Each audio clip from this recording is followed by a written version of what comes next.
Hello students, I am Kritika Pathak from Access Institute and today we are going to study another topic of the chapter Body Fluids and Circulation. In the previous videos we had discussed about blood, its types, the components of blood, the types of blood groups, the diseases named as erythroblastosis fetalis, which is caused by the mismatching of the Rh antigen, and then we had discussed in the next video about the chambers of heart, what is single circulation, mixed circulation and double circulation, how does the circulation occurs, and in this video we are going to study about the generation of heartbeat कि अभी तक हमने पढ़ा circulation कैसे हो रहा है, अब we are going to study कि हार्ट बीट कैसे जनरेट हो रही है। तो जैसे हम लोगों ने 4 चैम्बर्स ऑफ हार्ट पढ़े थे, left auricle, right auricle, left ventricle और राइट वेंट्रिकल, सेम उसी ऑरिकल और वेंट्रिकल में हमें कुछ ऐसे हार्ट जनरेशन के नोड्स की स्टडी करनी है जिसके थ्रू हार्ट जो है हार्ट बीट प्रोड्यूस करता होगा। ठीक है, तो आपको देखिए यहाँ पर राइट ऑरिकल के अपर साइड में, अपर कॉर्नर साइड पे यहाँ पे क्या दिख रहा है, ऐसे नोड दिख रहा है। ऐसे नोड का फुल फॉर्म होता है साइनो एट्रियल नोड। ठीक है, sino is a Chinese word जिसका मतलब होता है कि कॉर्नर, तो ये ऑरिकल के कॉर्नर पे है, इसीलिए हम इसे साइनो एट्रियल नोड कह रहे होते हैं। और यहाँ से कोई हार्ट बीट जनरेट होते हुए या कोई सिग्नल जनरेट होते हुए, देखो यहाँ पे दिख रहा है, जहाँ पे लिखा है एबी नोड। एबी नोड क्या होता है, एट्रियोवेंट्रिकुलर नोड। जैसे हमने क्या पढ़ा था, ऑरिकल और वेंट्रिकल के बीच का जो सेप्टम है उसे हम एट्रियोवेंट्रिकुलर सेप्टम बोल रहे हैं, वैसे ही ऑरिकल और वेंट्रिकल के बीच में जो नोड प्रेजेंट है उसे हम एट्रियोवेंट्रिकुलर नोड बोल सकते हैं। अब मतलब यहाँ से पहली चीज तो देखो यहाँ पे क्या लिखा हुआ है कि हमारा ये जो हार्ट का मसल है उसके पास कार्डियक मसल्स के स्पेशल टिश्यूज होते हैं जिन्हें हम क्या बोल रहे हैं, नोडल टिश्यूज बोल रहे हैं, और इसका डिस्ट्रीब्यूशन थ्रूआउट द हार्ट है for the generation of the heartbeat. तो जो ये ऐसे नोड है that is present in right upper corner और AV node left lower corner पे प्रेजेंट होता है इस राइट ऑरिकल पे। ठीक है, जिसको हम लोग एट्रियोवेंट्रिकुलर नोड कहते हैं। अब यहाँ से देखो तुम लोग कि जब यहाँ से इंपल्स इस एबी नोड तक आया तो वो इस तरह से पास हो रहा है इन दोनों वेंट्रिकुलर सेप्टम के बीच से, और पास होते हुए जैसे इस तरह से दो फाइबर्स बन रहे हैं। तो फाइबर्स जब एक साथ इकट्ठे होते हैं तो हम उसे क्या बोलेंगे, बंडल की तरह से है, तो इसको हम बोलते हैं ये बंडल ऑफ हिस है। और ये बंडल ऑफ हिस आगे देखो तो जो हमने पढ़ा था ना कि हार्ट जो है एक डबल मेम्ब्रेनस स्ट्रक्चर होता है, और ये डबल मेम्ब्रेनस स्ट्रक्चर के अंदर एक पेरिकार्डियल फ्लूइड प्रेजेंट होता है। हार्ट के बाहर पेरिकार्डियल मेम्ब्रेन थी और हार्ट को वो शॉक से प्रोटेक्ट कर रही थी क्योंकि उसके अंदर एक पेरिकार्डियल फ्लूइड था।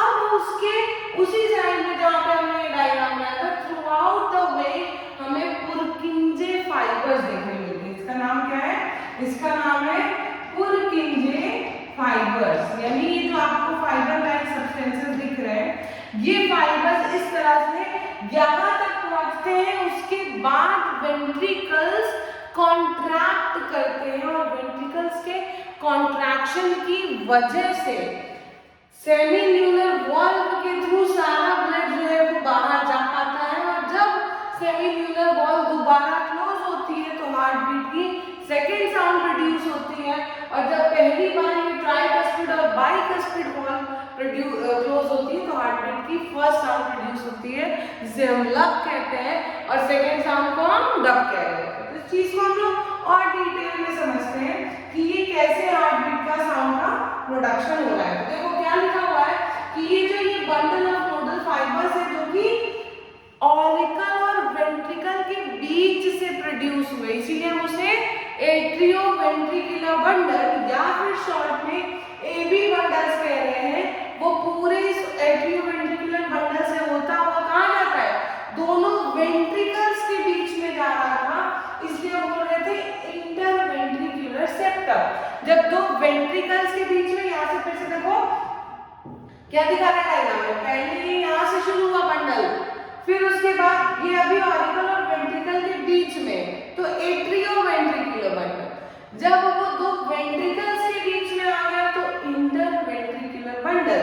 यही बात तो लिखी हुई है कि जब वो इंटरवेंट्रिकुलर सेप्टम से जैसे ही आगे की तरफ बढ़ता है तो दो पार्ट में डिवाइड हो जाता है, लेफ्ट वाला लेफ्ट साइड, राइट वाला राइट साइड चला जाता है, जिसे हम लेफ्ट बंडल और राइट बंडल कह रहे होते हैं। तो ये जो ये ब्रांचेस है, छोटी छोटी पतली पतली ब्रांचेस, उनको हम क्या नाम दिए, उनको हम बोल रहे हैं पुर्किंजे फाइबर्स। और इन्हीं मस्कुलर नोडल टिश्यूज की हेल्प से एक्शन पोटेंशियल जनरेट होता है। अभी हमसे नर्वस सिस्टम में फिर से पढ़ने वाले, मेम्ब्रेन में आयंस के फ्लो की वजह से मेम्ब्रेन का जो मिली वोल्ट में चार्ज होता है उसमें चेंज आता है, यानी कि वो एक्शन पोटेंशियल जनरेट होता है, जिसकी वजह से हमारा हार्ट बीट जो है वो प्रोड्यूस होता है। लेकिन एक बात और जानना है, जब हम सेंट्रल नर्वस सिस्टम में ये पढ़ेंगे एक्शन पोटेंशियल जनरेट हो रहा है, तो कोई ना कोई स्टिमुलस मिलता है, उसके बाद एक्शन पोटेंशियल जनरेट होता है। मगर हार्ट जो है, हार्ट ऑटो एक्साइटेबल है, खुद से ही वो एक्साइटेड हो जाती है, एक्शन पोटेंशियल जनरेट करता है और लगातार हार्ट का काम होता रहता है। Heart does not require any stimulus to get excited और टू प्रोड्यूस एक्शन पोटेंशियल या फिर हार्ट बीट का प्रोडक्शन के लिए हार्ट को किसी स्टिमुलस की जरूरत नहीं है। हार्ट ऐसा चलता रहता है विदाउट एनी स्टिमुलस। ये बात हमेशा याद रखना। उसके बाद लिखा हुआ है कि जो ये साइनोएट्रियल नोड है वो मैक्सिमम कितने एक्शन पोटेंशियल जनरेट कर सकता है एक मिनट में, 70 से 75 तक। तो इसकी वजह से एक रिदमिक कॉन्ट्रैक्शन एक्टिविटी होती है, कॉन्ट्रैक्शन फिर रिलैक्सेशन फिर कॉन्ट्रैक्शन, जिसकी वजह से हमारा हार्ट बीट जो है वो चलता रहता है। और इस साइनोएट्रियल नोड की वजह से हार्ट बीट का जनरेशन हो रहा है, इसीलिए हम इसे बोलते हैं pacemaker of the heart. और ये हार्ट की ही इस साइनोएट्रियल नोड की ही वजह से हमारा हार्ट जो है वो एक मिनट में अप्रोक्सीमेटली 70 to 75 टाइम बीट कर रहा होता है। ठीक, तो यही चीज को हम लोग फिर से एक बार समझने की कोशिश करते हैं।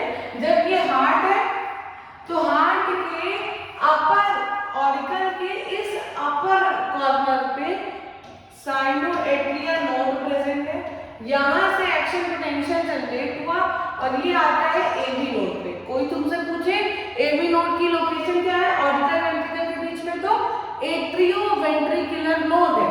उसके बाद ये बंडल ऑफ फेस, मैं कलर चेंज कर लेती हूँ, बंडल ऑफ फेस जो है वो प्रोड्यूस हो रहा है। ये यहाँ पे था एबी नोड, अब बंडल ऑफ फेस आया, जैसे ही वो दो ऑरिकल्स और दोनों वेंट्रिकल्स के बीच में आया वो ब्रेक हो जा रहा था राइट और लेफ्ट में। ठीक है, तो ये एबी नोड ब्रेक हो गया राइट और लेफ्ट में, ये बंडल ऑफ फेस, या इसे हम एबी बंडल भी कह रहे हैं। ये देखो लेफ्ट और राइट में ब्रेक हो गया। उसके बाद यहाँ पे ये फाइबर्स लाइक स्ट्रक्चर में जाकर के अपना एक्शन पोटेंशियल को दे रहा है, जिसकी वजह से वेंट्रिकल्स कॉन्ट्रैक्ट कर रहे हैं और इसी को हम बोल रहे हैं पुर्किंजे फाइबर्स। ये देखो लिखा हुआ है पुर्किंजे फाइबर्स। तो इस तरह से हार्ट जो है वो जनरेट हो रही है। इन सब में जो मूवमेंट है एक्शन पोटेंशियल का वो टुवर्ड्स द मेम्ब्रेन जा रहा है, मगर ऐसे नोड से एबी नोड तक में जो मूवमेंट है वो मूवमेंट कैसे हो रहा है, बीच से हो रहा है, दो नोड्स के बीच का जो पाथवे है। इसीलिए यहाँ पे इन दोनों के बीच में जो हुआ उसे हम बोलेंगे internodal pathway. Inter is a term that is used to denote कि दो चीजों की, जैसे हम लोग हाइड्रोजन बॉन्डिंग में पढ़ते हैं इंटरमॉलिक्यूलर हाइड्रोजन बॉन्डिंग, तो जब दो अलग मॉलिक्यूल्स के बीच में बॉन्डिंग हो रही होती है तो हम उसे इंटरमॉलिक्यूलर हाइड्रोजन बॉन्डिंग बोलते हैं। सेम वैसे ही जब दो नोड के बीच से कोई पाथवे जा रहा है तो हम उसे इंटरनोडल पाथवे बोलेंगे। ठीक है, इस तरह से हार्ट बीट का जनरेशन होता है। अब हमको क्या पढ़ना है कि जो हमने लास्ट क्लास में पढ़ा कि हार्ट बीट जो है वो कॉन्ट्रैक्ट हो रही है, रिलैक्स हो रही है, अरे हार्ट बीट कहते हैं, ऑरिकल्स कॉन्ट्रैक्ट हो रहे हैं, रिलैक्स हो रहे हैं, जिसकी वजह से सेमील्यूनर वॉल ओपन हो रही है, क्लोज हो रही है, बाइकस्पिड और ट्राइकस्पिड वॉल ओपन और क्लोज हो रही है। तो ये जो क्लोज और ओपन होना है ये कितने टाइम के लिए होता है, हमें वो बातें समझनी होंगी कार्डियक साइकिल। देखो इतना तुमने पढ़ लिया कि हार्ट जो है वो बीट करता है 72 टाइम्स पर मिनट। पर मिनट का मतलब 1 मिनट में कितने सेकेंड? 60 सेकेंड। डिवाइड कर दो, कितना आया? 0.8 सेकेंड। यानी कि इस 0.8 सेकेंड में ब्लड जो है वो पूरी तरह से एक बार सेल से आया हार्ट में, फिर उसके बाद गया लंग्स में, लंग्स से फिल्टर होके आया हार्ट में और पहुंच गया सारे सेल्स तक इन 0.8 सेकेंड। तो इस 0.8 सेकेंड में कौन कितनी देर के लिए क्या क्या किया, हार्ट के किस किस चैम्बर ने क्या क्या फंक्शन कितने टाइम के लिए किया, हमें ये सारी बातें याद भी रखनी है और बहुत अच्छे से समझनी भी है। देखो क्या लिखा हुआ है सबसे पहले कि सबसे पहले जो ये ऑरिकल्स है, देखो दो चीज याद रखना। सिस्टोल का मतलब होता है कॉन्ट्रैक्शन, डायस्टोल का मतलब होता है रिलैक्सेशन। इस तरह सिस्टोल डायस्टोल याद रखो तो हमेशा याद रहेगा। सिस्टोल का मतलब होता है कॉन्ट्रैक्शन और डायस्टोल का मतलब होता है रिलैक्सेशन। तो जब ऑरिकल सिस्टोल किए यानी ऑरिकल्स कॉन्ट्रैक्ट कर रहे हैं तो सारा ब्लड नीचे वेंट्रिकल्स में चला जा रहा था।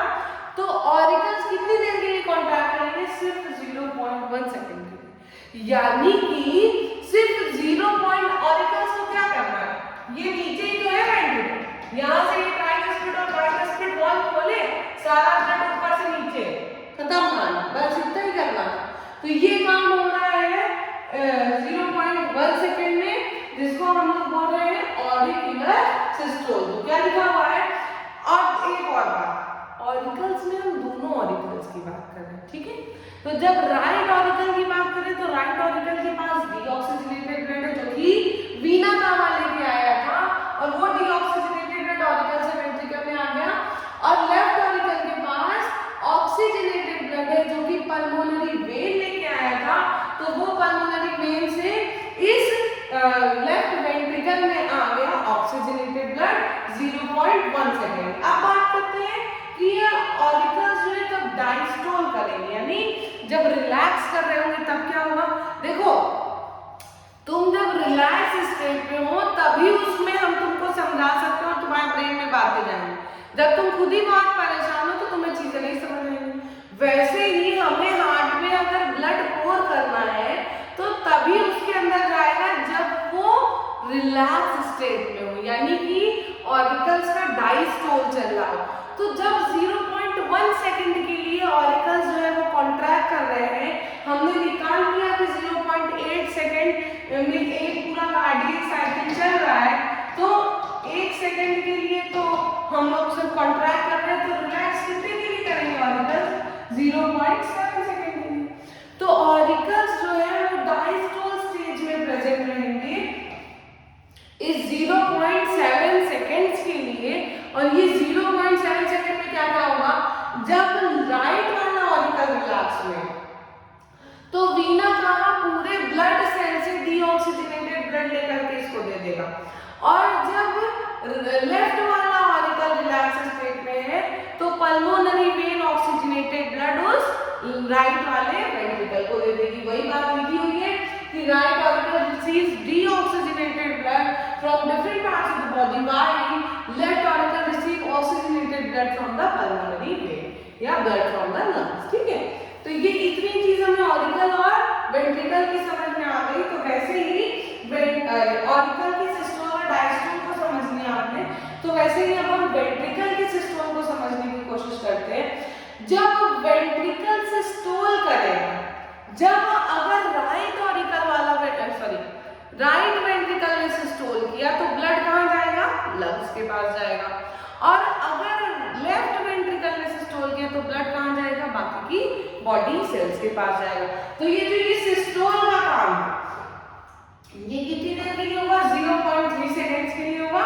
बाकी का बचा जो 0.5 सेकेंड है उसमें वेंट्रिकल्स जो है वो रिलैक्स स्टेट में होंगे, उसमें उस समय ब्लड जो है वो पोर हो रहा होगा, ठीक है? तो देखो हमेशा यहाँ पर सिस्टोल कॉन्ट्रैक्शन वाली state as compared to relaxation वाली स्टेट से कम होती है, क्योंकि प्रेशर ज्यादा बिल्डअप है, ब्लड अल्टीमेटली अपने टारगेट ऑर्गन तक पहुंच जाएगा। तो जब डीऑक्सीजनेटेड ब्लड राइट वेंट्रिकल से लंग्स में जा रहा है तो उसे साथ साथ दूसरे लेफ्ट वेंट्रिकल्स में क्या हो रहा है, वो ऑक्सीजनेटेड ब्लड बाकी की बॉडी सेल्स तक जा रहा है, यानी different parts of the body जा रहा है। और ये काम कितनी देर में हो रहा है, 0.3 सेकेंड्स में हो रहा है। ठीक है, तो अब हम बात करते हैं ये वेंट्रिकुलर डायस्टोल क्या होता है। जब वेंट्रिकल्स रिलैक्स स्टेट में है, उस स्टेट में है जब ये वेंट्रिकल सोच रहे हैं कि अब सारा का सारा ब्लड जो है ऑरिकल से वेंट्रिकल्स में आ जाए। तो जब ट्राइकस्पिड या बाइकस्पिड वाल्व ओपन हो रहे हैं तभी ब्लड इसमें आएगा। तो राइट वेंट्रिकल में राइट ऑरिकल से सारा ब्लड आ जाता है 0.5 सेकेंड में, और लेफ्ट ऑरिकल से लेफ्ट वेंट्रिकल में आ जाता है 0.5 सेकेंड में। वही बात लिखी हुई है यहाँ पे कि ये right auricle receives blood, right ventricle receives blood from right auricle and left ventricle receives blood from left ventricle। ठीक है, blood from left auricle। तो इतनी चीज पढ़ ली जब हम, तो ये किस तरह साइकिल में चल रही है, घड़ी के फॉर्म में कैसे चल रहा होगा, कैसे हो रहा होगा, वो बातें आपको याद रखनी है। देखो पहली चीज ये हमेशा याद रखना कि जो ऑरिकल और वेंट्रिकल है उनका सिस्टोल यानी कि कॉन्ट्रैक्शन जो है वो कभी भी ओवरलैप नहीं करेगा। ऑरिकल्स और वेंट्रिकल्स का कॉन्ट्रैक्शन यानी हार्ट में ऐसा कभी नहीं होगा कि ऑरिकल में कॉन्ट्रैक्ट किए वेंट्रिकल में कॉन्ट्रैक्ट किए, नहीं। हार्ट कभी भी दोनों ही चैम्बर्स, ऑरिकल्स भी वेंट्रिकल्स भी कॉन्ट्रैक्टेड स्टेट में नहीं रह सकते, बल्कि एक ऐसा समय आता है जब दोनों ही चैम्बर्स का डायस्टोल जो है यानी रिलैक्स स्टेट जो है वो ओवरलैप करता है। ठीक है, तो हम लोग शुरू से पढ़ते हैं क्या क्या चीजें लिखी हुई हैं कि पहले ऑरिकल का सिस्टोल होगा 0.1 सेकेंड के लिए, फिर 0.7 सेकेंड के लिए ऑरिकल का डायस्टोल होगा, हो गया 0.8 सेकेंड। इस तरह से साइकिल चलती रहेगी। फिर वेंट्रिकल्स की बात करें तो वेंट्रिकल्स में जब सिस्टोल होगा 0.3 सेकेंड के लिए और वेंट्रिकल्स में डायस्टोल होगा उसके बाद तो 0.5 सेकेंड के लिए, फिर 0.8 सेकेंड की साइकिल चलती रहेगी। तो क्या देखो स्टार पॉइंट करके ये समझना है कि ऑरिकल्स और वेंट्रिकल्स दोनों साथ में कभी भी ओवरलैप नहीं करेंगे, बल्कि दोनों का ऑरिकल्स और वेंट्रिकल्स का जो डायस्टोल है यानी रिलैक्स स्टेट है वो पार्शियली ओवरलैप कर रहा होगा 0.4 सेकेंड्स के लिए। और ये पूरी की पूरी साइकिल में क्या होगा, ऑरिकल्स जो है वो कॉन्ट्रैक्ट किए, ठीक है, फिर वेंट्रिकल्स कॉन्ट्रैक्ट किए यानी ऑरिकल सिस्टोल वेंट्रिकल सिस्टोल, उसके बाद डायस्टोल हो रहा है पूरे के पूरे हार्ट का। तो तुम्हें क्या समझ आ रहा है कि इसी 0.8 सेकेंड में ऑरिकल्स की उतनी साइकिल चल रही है वेंट्रिकल्स के अंदर। इन दो साइकिल्स को तुमने अलग अलग पढ़ा, तो ये नहीं समझ आ रहा अभी कि ये लोग ओवरलैप कैसे हो रहे। बस वही समझने के लिए तुम अभी क्लॉक देखो तो तुम्हें क्लॉक से सब समझ आ जाएगा। देखो क्लॉक में ये हम लोग 1 मिनट को अभी लेके चल रहे हैं। 1 मिनट में हमने 0.8 सेकेंड्स को डिवाइड कर दिया, यानी कि ये हम लोगों ने 1 मिनट को 0.8 सेकेंड्स में डिवाइड कर दिया इस तरह से। ठीक, अभी तक हम लोग क्या पढ़े कि ऑरिकल्स जो है ये सपोज ऑरिकल का सिस्टोल, यहाँ पे लिख देती हूँ, ये ऑरिकल का सिस्टोल है जो कि हुआ सिर्फ 0.1 सेकेंड के लिए। बाकी का बचा जितना भी टाइम था, इस पूरे टाइम में ऑरिकल्स क्या हुए, डायस्टोल स्टेट में थे यानी कि रिलैक्स स्टेट में थे। ठीक है, ये उस समय रिलैक्स स्टेट में थे, इतनी बात क्लियर है। अब उसी समय वेंट्रिकल्स क्या कर रहे हैं, देखो जब तक इसका सिस्टोल था तब तक वेंट्रिकल सिस्टोल नहीं करेगी। इसके सिस्टोल के बाद ये तो जो रेड वाला रीजन है 0.3 सेकेंड के लिए वेंट्रिकल सिस्टोल किए थे, तो 0.3 सेकेंड के लिए वेंट्रिकल का सिस्टोल हुआ। बाकी के बचे इस 0.5 सेकेंड्स में वेंट्रिकल्स क्या कर रहे हैं, वेंट्रिकल्स का डायस्टोल हो रहा है, यानी कि 0.5 सेकेंड में वेंट्रिकल्स भी रिलैक्स स्टेट में। तो यहाँ देखो, यहाँ पे इसका सिस्टोल, वेंट्रिकल्स का सिस्टोल इधर, तो जब डायस्टोल शुरू हुआ तो 1 2 3 4 ये 0.4 सेकेंड के लिए वेंट्रिकल्स भी डायस्टोल में और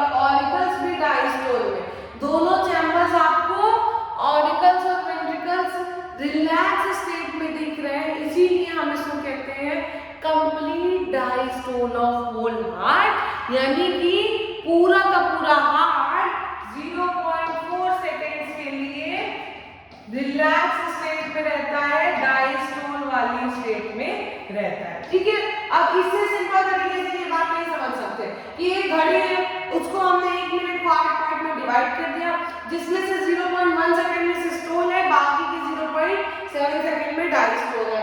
फिर जब वेंट्रिकल्स की बात की तो 0.3 सेकंड तक 0.3 सेकंड तक सिस्टोल चला, बाकी की 0.5 सेकंड डायस्टोल चला। तो जो दिख रहा है तुमको 4 सेकंड का ओवरलैप, उसी को diastole of the whole heart कह रहे हैं, यानी कि पूरा का पूरा हार्ट जो है वो डायस्टोल की स्टेट में प्रेजेंट होता है।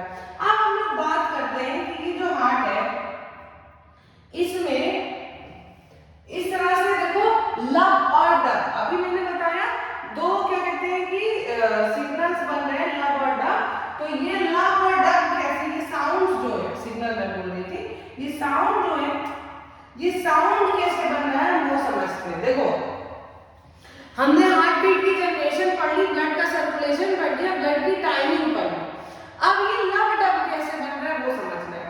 लिखा हुआ है लब जो है सिस्टोलिक साउंड है, सिस्टोल है, तो ये कब होगा जब ऑरिकल और वेंट्रिकल के बीच का, यानी जो फर्स्ट साउंड है ये कब बन रहा है जब ऑरिकल और वेंट्रिकल के बीच की वॉल जो है वो बंद हो रही है, यानी कि ट्राइकस्पिड और बाइकस्पिड वॉल जब बंद हो रही है तो उसे हम बोल रहे हैं लब, यानी कि ये सिस्टोलिक साउंड है। और डब क्या है, जब सेमील्यूनर वॉल बंद हो रही है।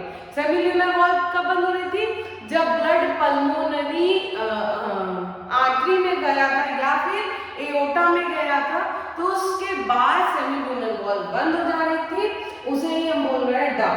तो इसको फर्स्ट साउंड कह रहे हैं, उसको सेकंड साउंड कह रहे हैं। इसका मतलब याद करो, अभी हमने पढ़ा कि जब ट्राइकस्पिड या बाइकस्पिड वॉल बंद हो गई तो इसका मतलब अब वेंट्रिकल्स जो है वो रिलैक्स स्टेट में थे तब तक, जब तक सारा ब्लड जो है वो ऑरिकल से वेंट्रिकल्स में आ गया। जब सारा ब्लड आ गया और बाइकस्पिड या ट्राइकस्पिड वॉल बंद हो गई तो अब जो ये सिस्टोल है वो सिस्टोल पंप करेगा ब्लड को, यानी कि वेंट्रिकल, अब जो ये वेंट्रिकल है वो ब्लड को पंप करेगा, यानी कि वेंट्रिकल जो है वो सिस्टोलिक फॉर्म में चले जाएंगे, अब वो रिलैक्स हो रहा है। ठीक है, तो वो रिलैक्स करेंगे, कॉन्ट्रैक्ट हो रहे हैं।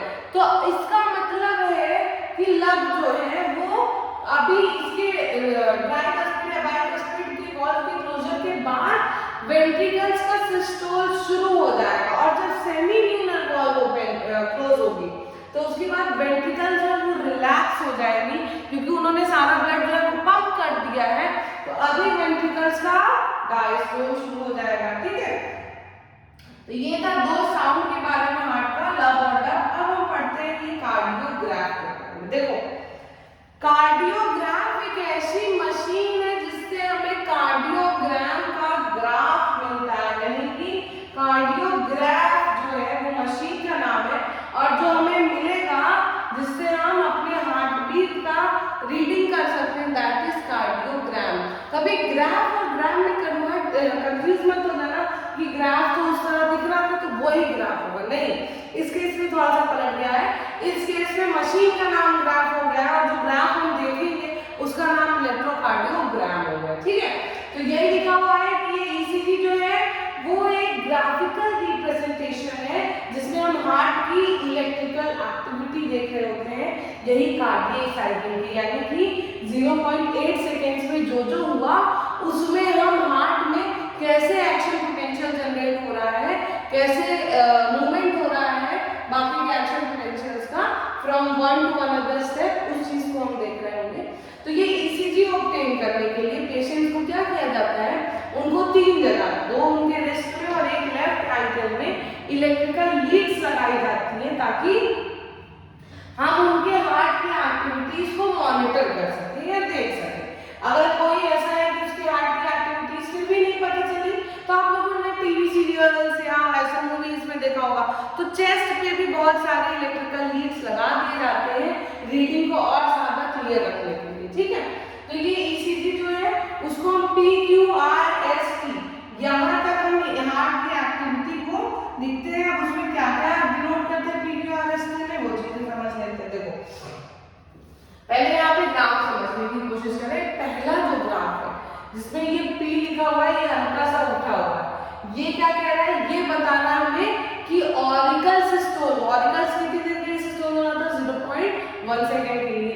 ये जो QRS है ये बता रहा है वेंट्रिकल्स का सिस्टोल, यानी कि ये हो रहा है 0.3 सेकेंड के लिए, ये हुआ 0.1 सेकेंड के लिए, और ये जो T है ये यानी नॉर्मल स्टेट हो गया वेंट्रिकल्स का, यानी कि रिलैक्स स्टेट है। तो जब कॉन्ट्रैक्शन स्टार्ट हुआ, क्योंकि देखो क्या होता है ना कि ये जो 0.1 सेकेंड ऑरिकल सिस्टोल की है, उसके बाद जब वेंट्रिकल सिस्टोल करेंगे तो इससे पहले वेंट्रिकल सिस्टोल करें थोड़ा सा कॉन्ट्रैक्शन जो है वो कुछ देर के लिए लैग कर रहा है, इसीलिए ये वैल्यू जो है वो थोड़ी नीचे। देखो क्या लिखा हुआ है कि contraction start shortly after Q and marks the beginning of systole, यानी सिस्टोल तो हो रहा है तो Q के बाद ही सिस्टोल हुआ, लेकिन थोड़ा सा नीचे से स्टार्ट हुआ क्योंकि जस्ट सिस्टोल के बाद हार्ट थोड़ा सा लैग करके बीट कर रहा है, इसीलिए 0.3 सेकंड्स तक के लिए क्या कहते हैं कि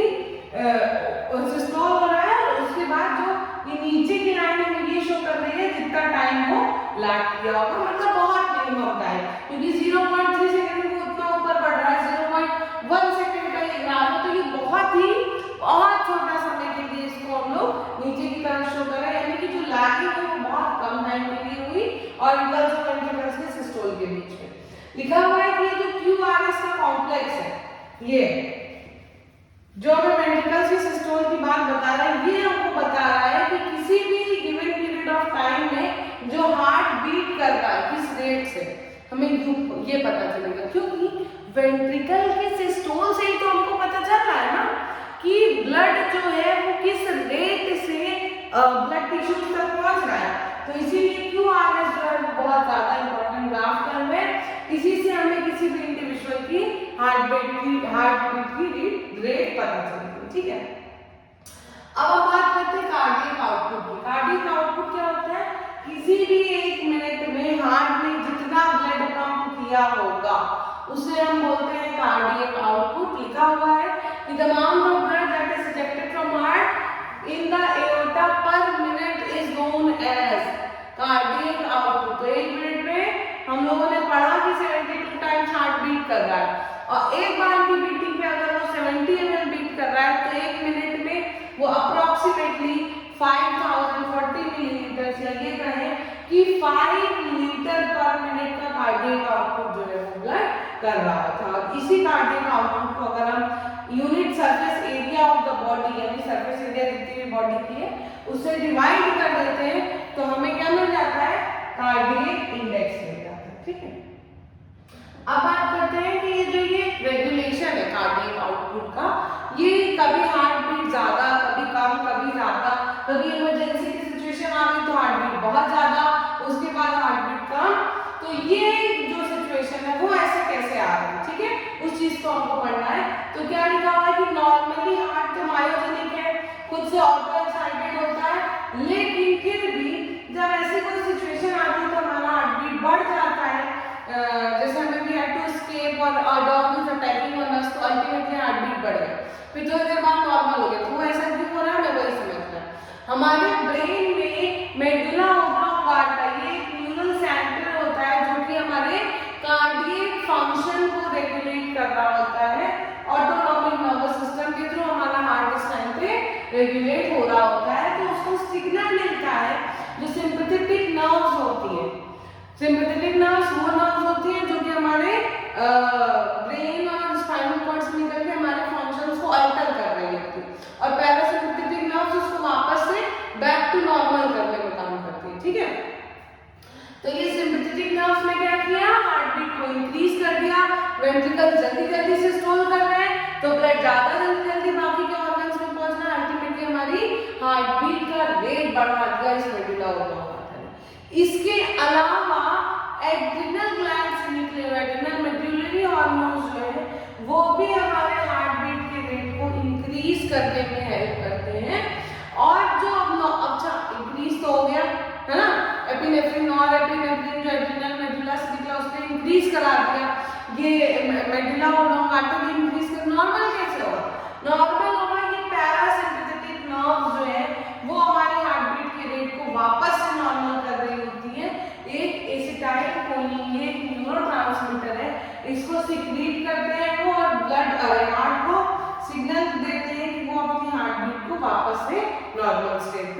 है।